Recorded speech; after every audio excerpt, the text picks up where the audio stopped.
Bonjour à tous et bienvenue chez Lestat JDR. Aujourd'hui, vous vous retrouvez dans l'antre de la joueuse parce que je veux vous parler de jeux de rôle solo. J'ai découvert le jeu de rôle solo via la chaîne des Imagitateurs parce que Eric a fait une série d'actual play autour d'un jeu de rôle solo qu'il avait lancé sur le thème de Batman, dans l'univers de Batman. J'ai eu l'opportunité d'y interpréter Harley Quinn, ça m'a un peu intriguée à ce moment-là, et du coup je suis allée traîner un petit peu sur YouTube, j'ai découvert quelques chaînes, par exemple Imagine ton aventure. Je suis allée sur leur serveur Discord ensuite et j'ai découvert qu'en fait il y avait énormément de gens qui faisaient du solo.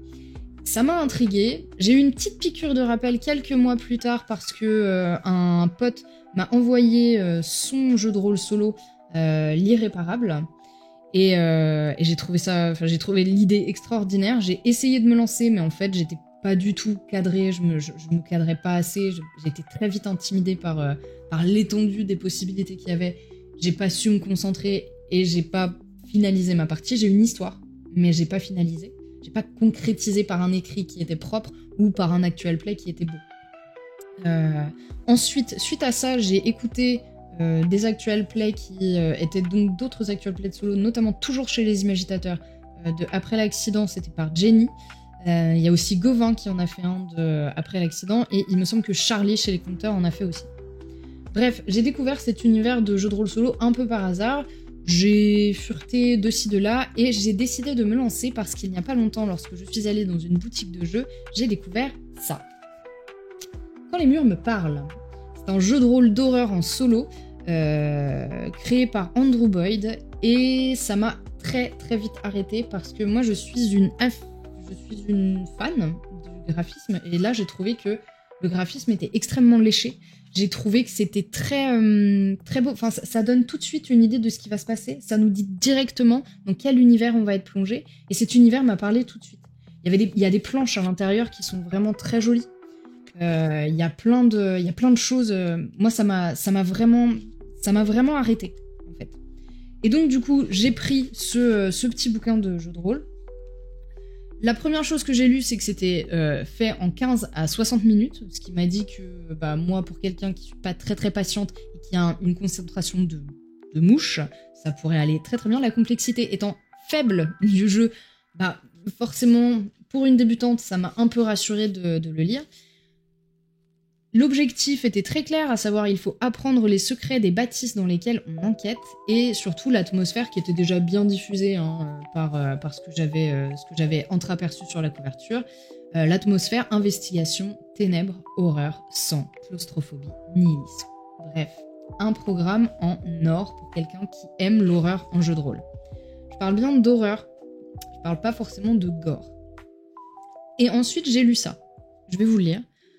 On dit parfois que les murs ont des oreilles, mais vous savez aussi qu'ils ont des yeux et une voix. Aux heures tardives, dans l'obscurité absolue, les murs se réveillent et vous chuchotent leurs secrets. Ils dévoilent, via des cris, des gémissements et des imitations, les horreurs qu'ils renferment. Vous êtes un détective privé, doté du talent unique de percer leurs mystères et de reconstituer ce qu'ils tentent de vous dire. Voilà, moi là j'étais accrochée. J'étais déjà accrochée, je me suis dit ok, c'est une excellente idée.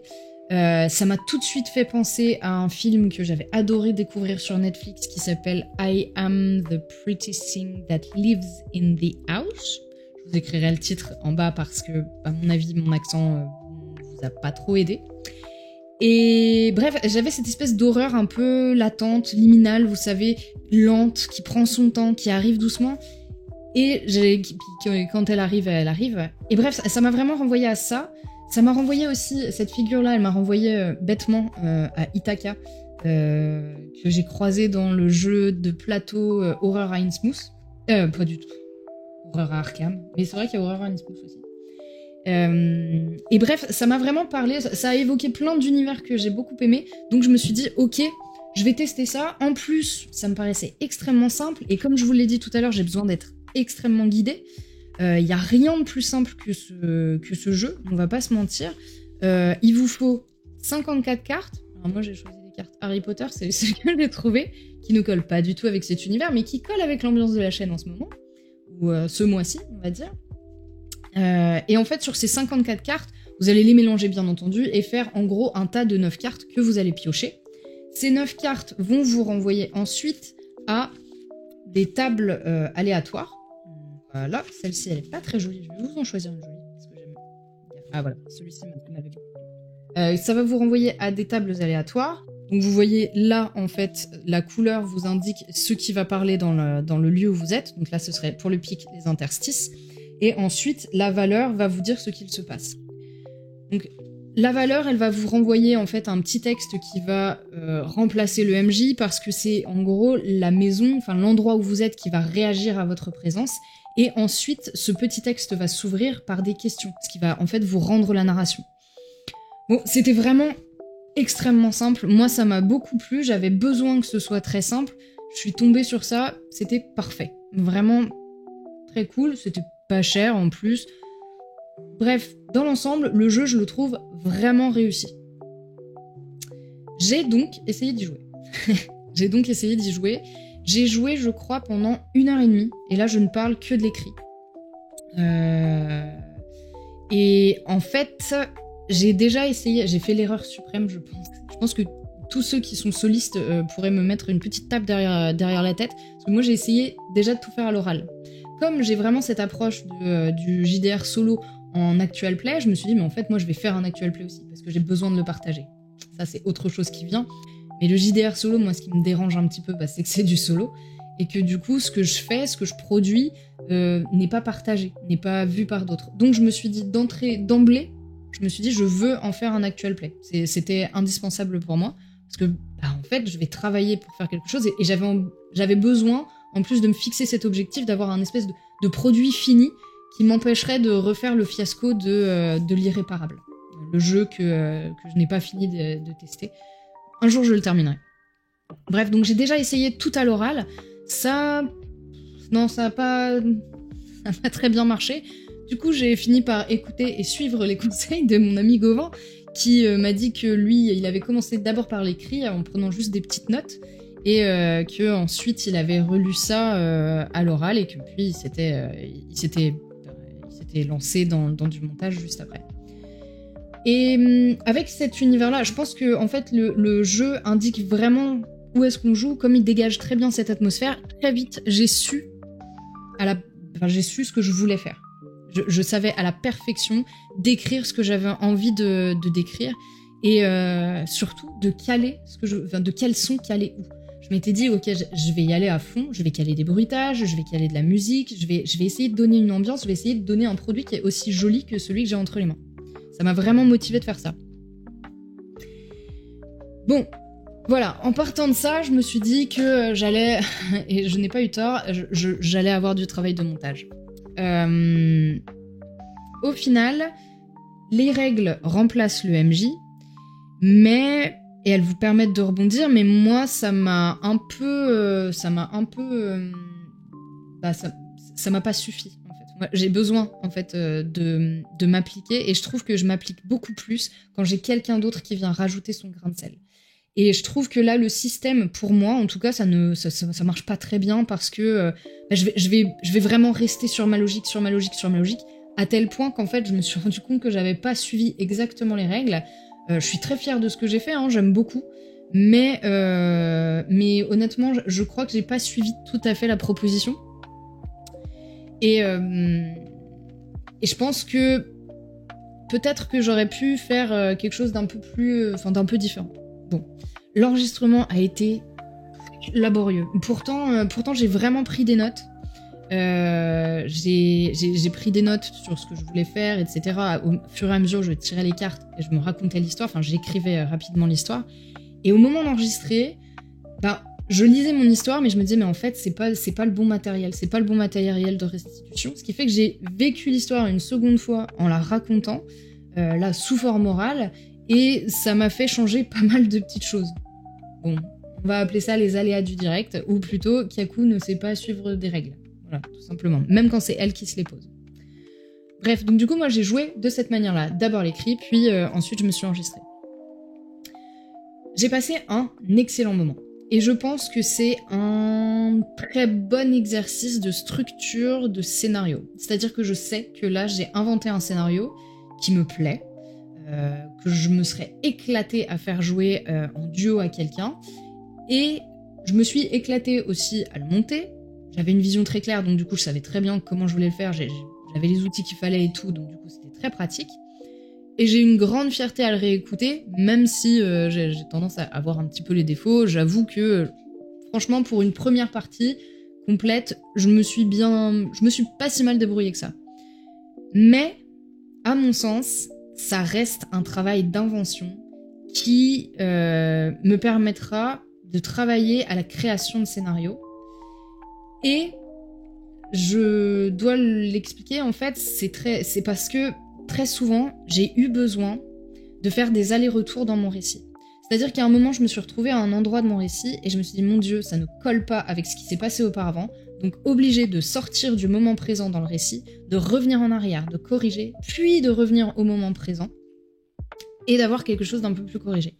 Ça, ces espèces de zoom in, zoom out, c'est très très chiant, en fait, quand on joue. Et moi, ça m'a vraiment un peu cassé parce que ça casse le rythme de la narration. Donc, pour moi, c'est vraiment de la création d'histoire qui se rapprocherait plus de l'écriture d'une histoire, d'un scénario, que vraiment une partie de jeu de rôle. C'est peut-être parce que je m'y suis mal prise, j'ai pas l'impression, mais voilà, ça c'est mon ressenti là-dessus. Cette impression d'aller et de venir dans son récit. Ah oui, il y a quelque chose qui m'a perturbée. Peut-être que j'ai manqué d'imagination, mais en fait, le format de restitution à l'écrit, il est simple en fait. On va faire un roman, donc du coup, moi j'ai lu pas mal de choses. Ça tournait autour de. Enfin, le narrateur pouvait être à la première personne ou à la troisième.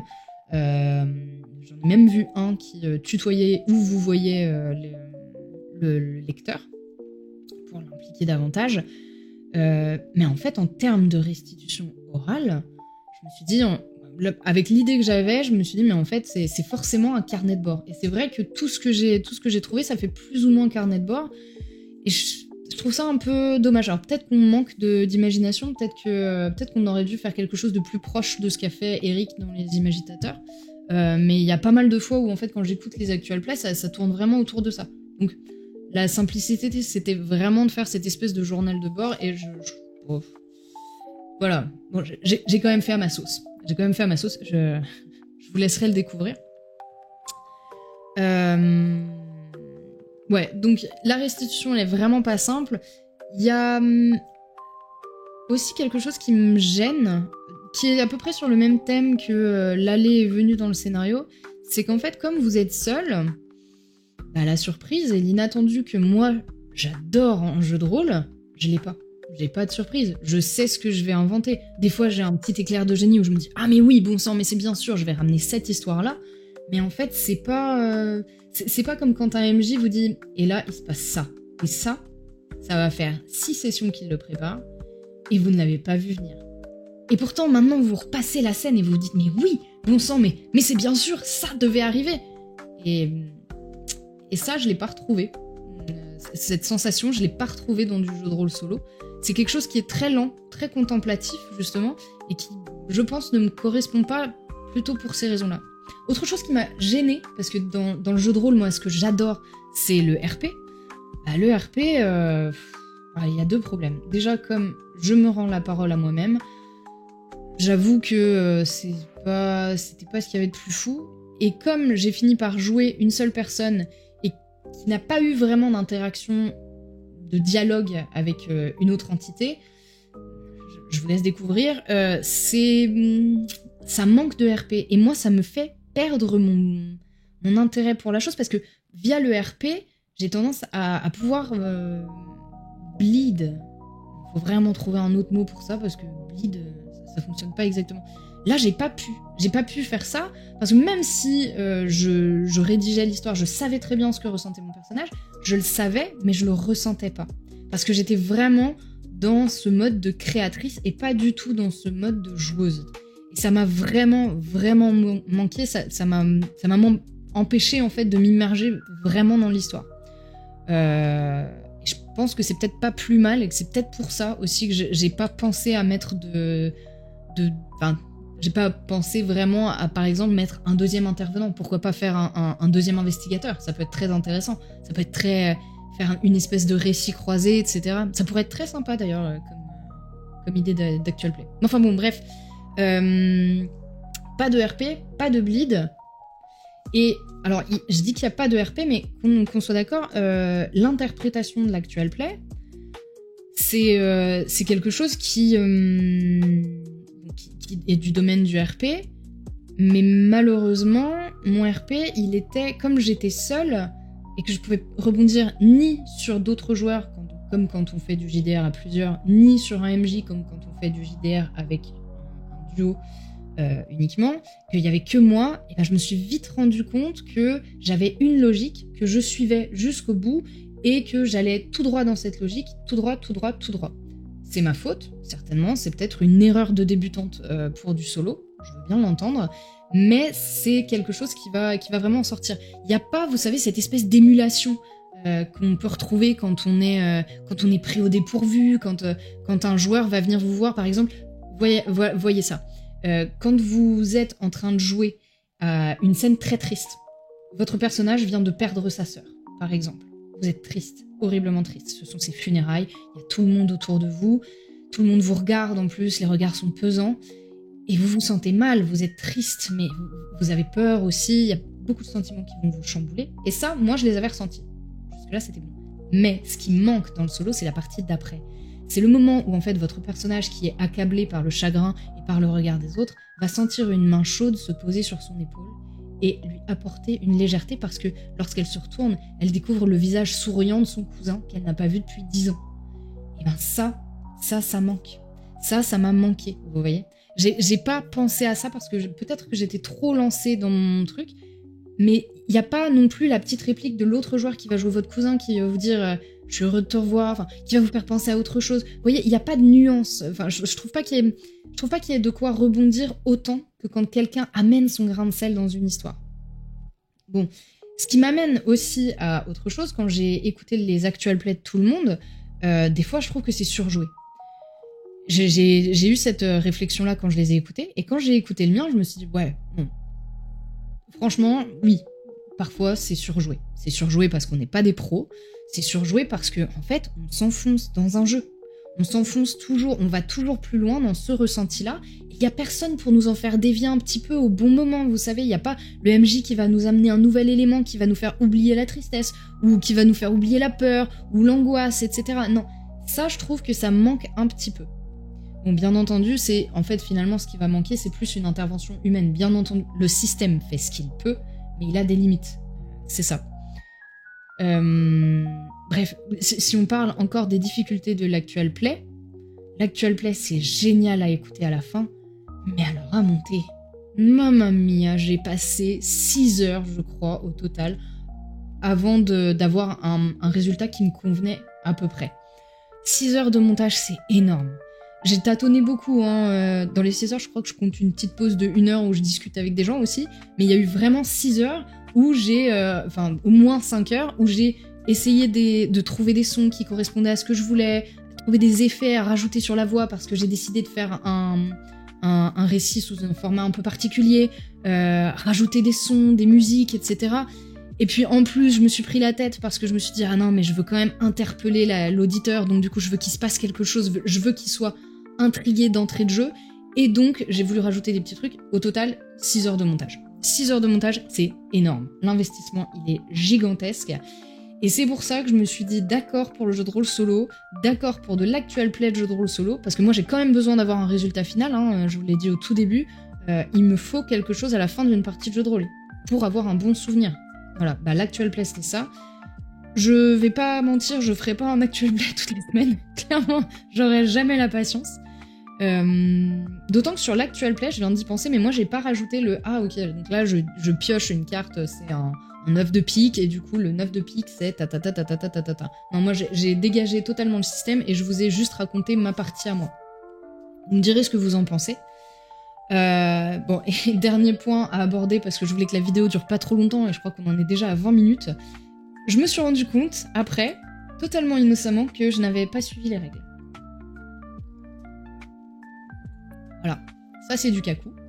Donc je savais très bien comment il fallait que je joue à ce jeu de rôle, et je n'ai pas joué à ce jeu du tout. J'avais la bonne proposition, j'avais les bonnes cartes, etc. Mais en fait, en les piochant, par moments, je me suis dit, mais ça va pas du tout avec mon histoire, donc je retire ça. Et puis, au fur et à mesure, j'ai dépouillé un petit peu les choses, j'en ai rajouté d'autres, et je me suis vraiment approprié le jeu. Ce qui est très cool, c'est une très bonne chose, c'est un très bon point pour un jeu, c'est que du coup, je me sentais quand même assez à l'aise pour rajouter et retirer des choses. Bref, mais j'ai pas fait exactement ce que la proposition disait, j'ai fait autre chose. Je vous laisserai me dire si vous trouvez que c'est bon ou pas. Parce que, ouais, je pense que je suis vraiment incapable de suivre une règle, et même une ligne, parce qu'à un moment ça part vraiment dans tous les sens, quoi.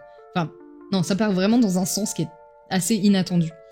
Bref, cet actual play est disponible à peu près en même temps que cette vidéo, je pense, en simultané sur la chaîne de Lestat JDR Contes et Légendes. Je vous invite à aller l'écouter. N'hésitez pas à me dire en commentaire de cette vidéo comment s'est passée votre première expérience du solo, ou alors pourquoi vous ne vous lancez pas dans le solo, ou alors tout simplement ce qui vous a fait le plus kiffer dans les parties de solo que vous avez écoutées, ou ce genre de choses. Communiquez avec moi. N'hésitez pas aussi à aimer cette vidéo, à la partager, mais aussi à venir nous rejoindre sur Discord pour parler avec nous de tout ce que vous faites en jeu de rôle. Et surtout, je vous invite à aller écouter cet actual play. Il m'a pris du temps, un petit total de 8 heures, je pense. N'hésitez pas à aller le voir, regardez-le et dites-moi ce que vous en pensez. Je serais ravie de recueillir vos avis. Pour l'instant, je vous laisse à vos activités. Je vous embrasse. Je vous dis à bientôt et surtout, roulez bien!